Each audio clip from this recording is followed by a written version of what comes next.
자, 어제는 이제 여러분들에게 통화 스와프에 대해서 말씀을 드렸죠. 그래서 어제 엊그저께가 이제 1달러, 달러당 1,800, 1,285원까지 이렇게 치수가 올랐는데 1,300원이 넘어가면, 어쨌든 1,250원이 넘어가면 사람들이, 보통 사람들은 잘 모르죠. 근데 금융시장에 있는 사람들은 굉장히 불안을 느껴요. 또 이제 공장을 하는 사람들도 굉장히 불안하고, 1,300원이 넘어가면 이때부터는 이제 공포심이 생겨요. 사람들이 무섭다, 이제 무섭다. 근데 다행히 이제 미국하고 연준하고 통화 스와프를 체결해서 우리 원화를 그쪽 은행에 갖다 주고 달러를 빌릴 수 있는, 그러니까 교환할 수 있는 그것이 통화 스와프라고 할 수 있어요. 300억 달러? 600억 달러 했나? 600억 달러. 600억 달러를 냈으니까 70조 정도 통화 스와프를. 그러니까 70조 원 정도의 600억 달러의 달러를 우리가 이제 여유가 생긴 거죠. 여유 자금이. 그래서 어제 1800, 1285원에서 1240원까지 툭 떨어졌어요. 정말 많이 떨어진 거예요. 그 정도면. 통화 스와프 체결했다니까 그래 된 거죠. 그러면 환율이 계속 내려갈 건가? 1200원대로 1220, 1200원대 초반으로 내려갈 거 아니면 1190원, 80원이 될까? 아니면 1300원을 뚫고 넘어갈까? 이건 아무도 알 수가 없죠. 전 세계가 지금 이제 위험한 상황에 빠져 있는데 우리나라가 이제 굉장히 혼란스러우면 1300원이 넘어갈 거고요. 또 미국이나 유럽이 지금보다 더 팬데믹 상황이 더 강해지면 역시 1300원으로 넘어갈 수가 있겠죠. 어쨌든 자본가들은 전부 다 이제 금도 싫다. 금값이 막 떨어지고 그랬으니까 금도 싫다. 뭐 다른 거 다 싫다. 뭐 기름값도 훅 떨어졌어. 기름도 싫다. 오로지 현금이 최고다. 해서 이제 현금만을 모으고 있어요. 자본가들이. 다행히 이제 우리나라를 비롯한 9개 나라가 이제 이번 한꺼번에 통화 스와프를 체결한 거예요. 이번 2016년, 2010 리먼 사태하고 2016년인가 이때도 이제 통화 스와프 16년인가 11년인가 이때도 통화 스와프를 했었는데 그때는 이제 통화 스와프를 힘들게 체결을 했어요. 잘 체결을 안 해주려고 해가지고 사정사정해서 체결을 해줬는데 이번에는 그냥 이렇게 아주 쉽게 체결을 해줬다라고 그러는데요. 그것은 우리나라의 경제 상황을 사람들이 이제 미국 사람들도 우리가 이제 경제 대국이 됐잖아. 몇 년 사이에 세계에서도 무시할 수 없는 무시할 수 없는 나라가 됐는데요. 게다가 요즘에 이제 우리나라가 이런 그 경제적인 뿐만 아니라 의료 분야에도 탁월한 모습을 보여주고 또 민주화되는 것도 세계가 지켜봤잖아요. 세계가 이렇게 탄핵을 시키고 총선을 새로 하고 뭐 이렇게 하는 과정들을 세계가 막 지켜보는 그런 가운데 우리가 민주화를 굉장히 빨리 이룬 세계에서 거의 유일한 나라가 됐고 또 경제는 계속 성장을 해서 이만큼 왔고 요즘엔 또 의료 분야까지 이번에 코식구를 이렇게 대처하는 그런 것들이 모범 사례가 됐잖아요. 전 세계에서 가장 모범적으로 이렇게 대처한 나라가 우리나라라고 그렇게 모든 나라가 다 유럽에서도 인정하고 심지어 미국 같은 나라에서도 한국에서 배워라 할 정도로 그리 하고 있죠. 드라이브 스루를 통해서 자동차를 타고 가다가 이제 이렇게 그 뭐지 검사를 맡고 거기에 더불어서 이제 워킹 스루를 해가지고 전화 박스 같은 데 있잖아요. 전화 공중전화 박스처럼 생긴데 그런 걸 만들어 가지고 의사들이 힘들지 않게 이제 내가 좀 의심 환자야? 그럼 그 박스 안에 들어가. 그리고 손으로 이렇게 하는데 의사는 밖에 있는 거예요. 그래가지고 이제 좀 의사들도 피로가 좀 덜하고 또 그 안에가 이제 전화 박스 안에가 이제 음압 시설이 잘 돼 있어가지고 외부 공기가 완전히 차단이 된대요. 그런 걸 새로 만들어가지고 지금 하고 있는데 그것도 역시 세계 최초잖아요. 아이디어가 너무 좋아 우리나라 사람들은. 드라이브 스루도 할지.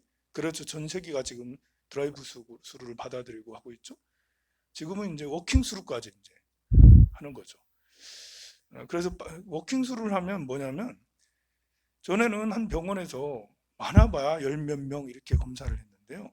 워킹 스루를 하면 80명, 100명까지도 할 수 있대요. 시설을 더 늘리면, 또 이렇게 의사까지 더 늘어나면 더 많이 할 수 있고요. 그러니까 엄청나게 많은 사람을 빨리 이제 이렇게 할 수가 있는 워킹 스루죠.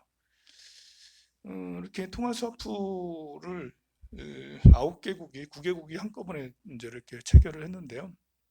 그 앞전까지 통화 스와프를 체결한 나라까지 다 한 14개인가, 14개의 나라인가 그 정도 된다라고 그래요. 지금 이제 이 팬데믹 상황으로 인해서 세계 경제가 막 다 휘청하고 이러니까 미국에서도 빨리 이제 대책을 내놓고 뭐 이렇게 그 성인들은 $1,000씩 주고, 뭐 아이들은 뭐 $500씩 주고 막 이런 말이 있더라고. 그렇게 하고 할 뿐만 아니라 이렇게 통화 스와프를 체결을 해서 경제 공황 상태가 되지 않게 하기 위해서 굉장히 노력하는 것 같아요. 우리나라도 이제 이렇게 지금 이렇게 추진해서 추경하기도 하고 50조 이야기를 해서 뭐 이렇게 하는데, 중요한 것은 이제 빨리빨리 이제 이달 안에 그냥 줄 사람, 학원 같은데, 뭐 자영업자 같은데, 뭐 이런 사람들 치킨집이라도 치킨집은 잘 되나 요즘에? 근데 어쨌든 자영업자들한테 그동안 이렇게 그 2달 동안 우리 거의 영업을 못했기 때문에 정부에서 그런 것들을 탁탁탁 지원을 해주면 참 좋지 않겠나, 그런 생각이 듭니다만 잘 될려나 모르겠어요. 오늘은 여러분들하고 자존심에 대해서 좀 생각을 해보고 싶어요. 여러분들은 자존심이 센가요? 보살님 자존심 세요? 안 세요? 아주 좋은 태도. 좋습니다. 스스로 나는 자존심, 나 자존심 하나로 살아, 이렇게. 문제가 심각해요. 자존심 하나로 살면. 자존심이 없는 게 좋아요. 자존심. 자존심하고 자존감하고 비슷하면서도 다른 말이죠. 자존감은 신조어예요. 90년대까지만 해도, 2000년 이전까지만 해도 거의 자존감이란 말이 없고 자존심이란 말이 많았고요. 2000년이 넘어가면서 이제 심리학이 보편화되면서 심리학에서 만들어낸 단어라고 할 수가 있겠죠. 자존감이라고. 이 자존심, 대부분의 자존심은 내 마음을 내가 무시받을 수 없다. 나는 존중받고 싶다. 이 두 가지거든요. 내가 무시받을 수 없다. 나는 존중받고 싶다.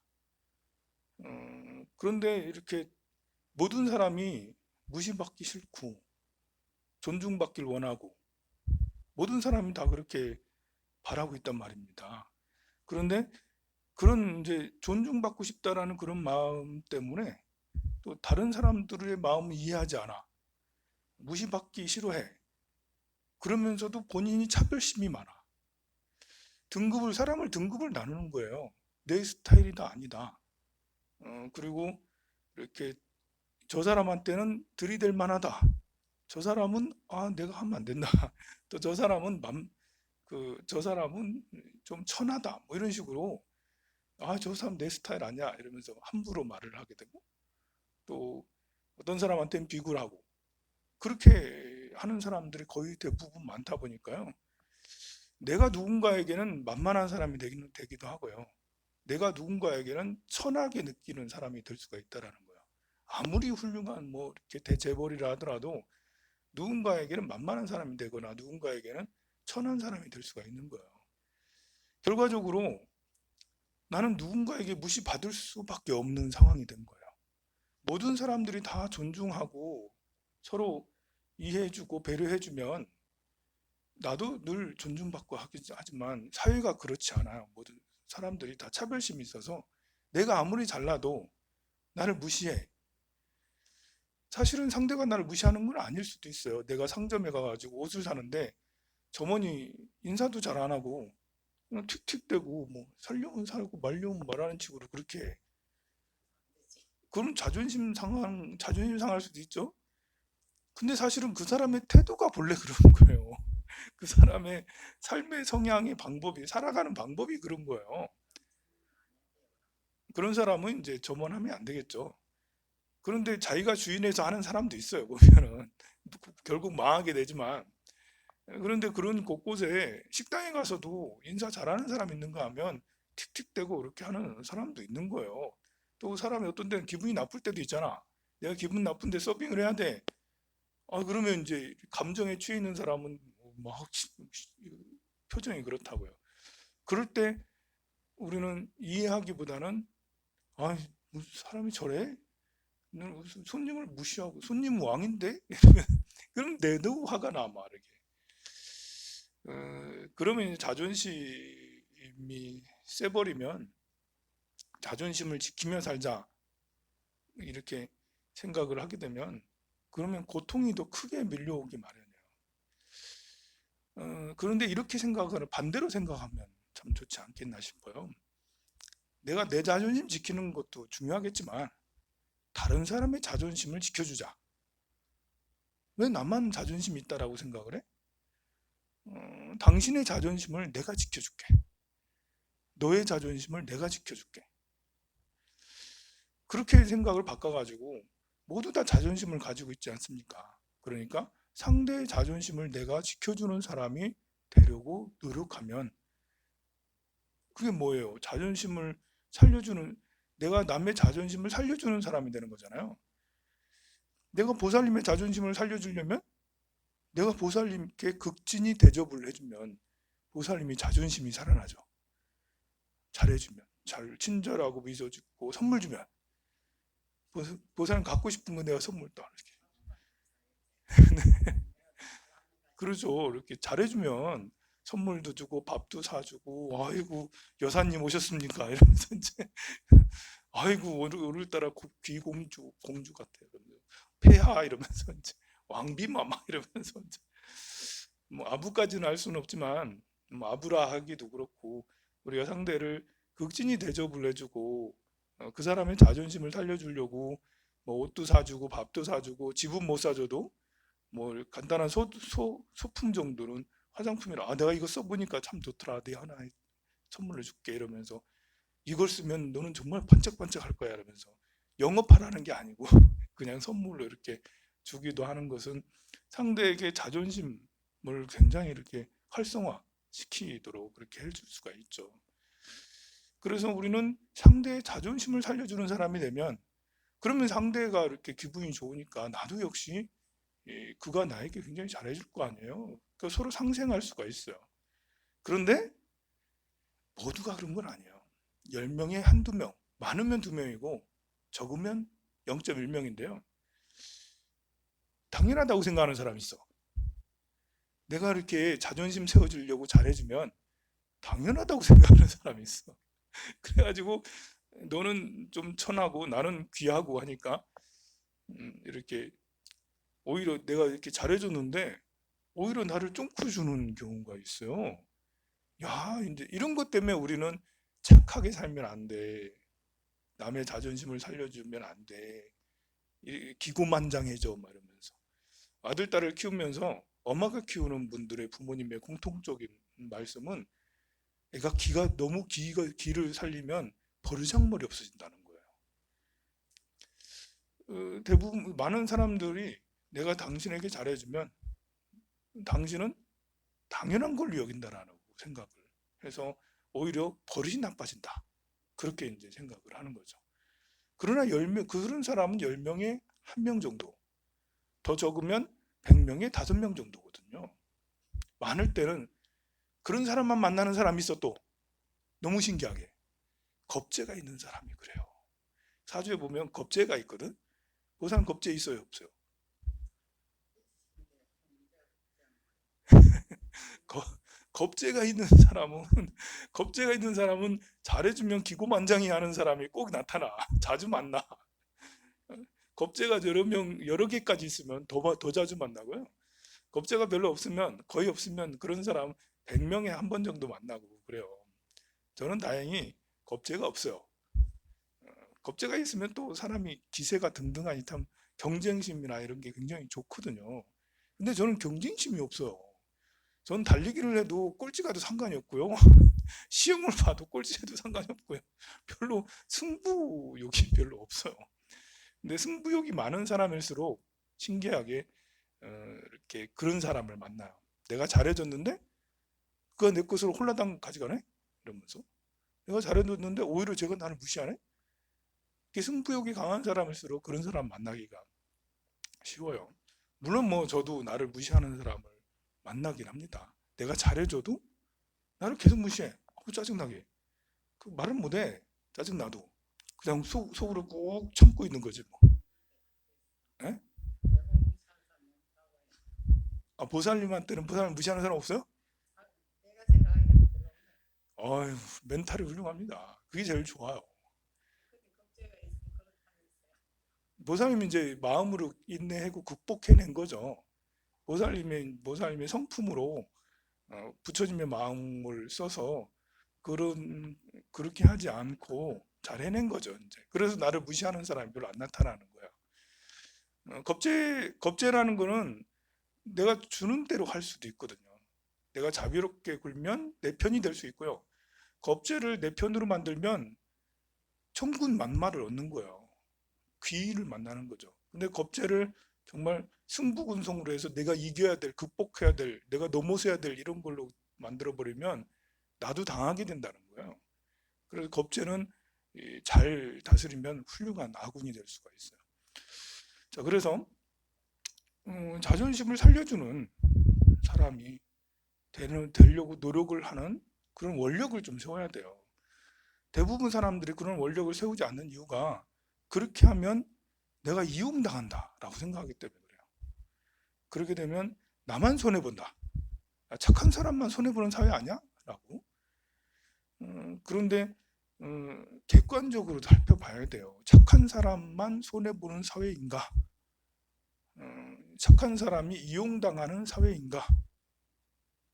그 확률적으로. 그러면 악한 사람이 이용당할 확률이 더 높은가? 욕심이 많은 사람이 이용당할 확률이 더 높은가? 욕심이 없는 사람이 이용당할 확률이 더 높은가? 우리가 이제 이런 걸 생각해 봐야 되죠. 선한 사람이 이용당할 확률이 더 높은가? 악한 사람이 이용당할 확률이 더 높은가? 자, 이런 것을 우리가 한번 생각을 해보면 내가 이제 전수조사는 하지 않았지만 그냥 추측하기에 악한 사람이 더 이용을 많이 당해요. 욕심 많은 사람이 더 이용을 많이 당해요. 왜냐하면 욕심 많은 사람은 베팅을 하니까. 욕심 많은 사람은 뛰어들거든. 욕심 없는 사람은 안 뛰어들잖아. 안 뛰어들잖아. 그래, 욕심 많은 사람은 의외로 이용당할 거리가 별로 없어요, 사실. 욕심이 생겨서 뭘 하니까 이용당하는 거거든요. 욕심이 없는 사람은 그냥 주어진 시간, 주어진 운명, 주어진 뭐대로 그냥 마음만 닦고 살아야지, 좋은 일만 하며 살아야지, 좋은 일만 하며 살아야지 이런 사람한테 뭘 이용한다는 거예요. 없거든요.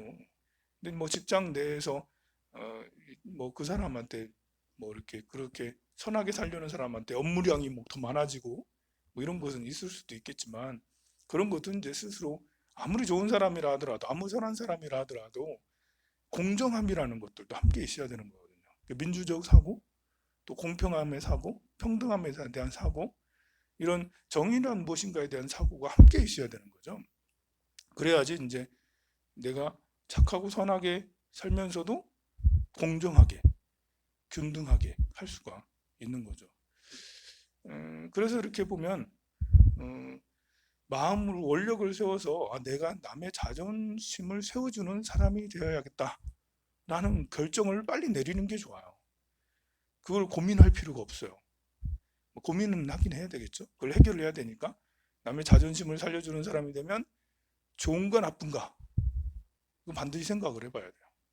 생각을 해서 제가 말씀드린 대로 결론을 역시 남의 자존심을 살려주는 사람이 되면 좋은 거야 라고 그렇게 빨리 결론을 내리고 오늘부터라도 옆에 주변의 사람들에게 가족들에게 민서 자존심을 세워주려면 어떻게 해야 되죠? 자존심을 세워주면 더 하늘을 막 찌른다고? 그게 참 문제죠, 그죠?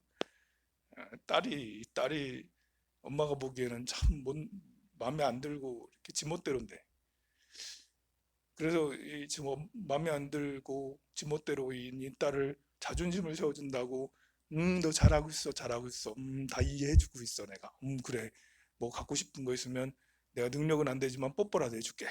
이러면서 이제 딸에게 이렇게 세워주면 딸이 더 기고만장한다는 거지. 그럼 맞아요. 그렇게 하는 게 더 낫다니까요. 말 잘 듣는다니까요. 그렇게 해서 좋은 사이가 되는 게 낫죠. 그지만 한 번씩 사고를 치죠. 그것 때문에 이제 서로 신경전이 벌이고, 한 번씩 사고를 치는 이런 것 때문에 신경전 그러지 말아요. 이렇게 한 번씩 사고를 치는 거는 본인도 몸부림인 거예요. 자기도 살아보려고 행복하게 살아보려고 몸부림치다가 한 번씩 이렇게 어디 얻어맞고 이러는 거거든요. 그러니 그렇게 했다고 지적하고 막 이렇게 왜 또 그랬어 이러면서 화내기야 보다는, 그럴 수도 있지 뭐, 나도 많이 그래 봤어 이러면서 이제 이렇게 이해해주고 안아주고 보듬어주고, 그러면 서로 화가 나고 싸움 되지 않잖아요. 저는 이제 살면서 화가 나고 싸움 되고 싸우고 갈등할 수는 있다고 생각해. 그러나 그 다음 날까지는 가지 말자. 그 순간만 갈등하고 싸우자. 그 다음 날은 다시 언제 그랬냐는 듯이 웃고 다시 친절하고 그래야 되면 참 좋겠어요. 그래서 여러분들께서 다른 사람의 자존심을 세워주는 그런, 나는 앞으로 내 삶의 끝에까지 항상 남의 자존심을 세워주는 사람이 될 거야 라는 그런 원력을 세우면 좋겠습니다. 성불하세요.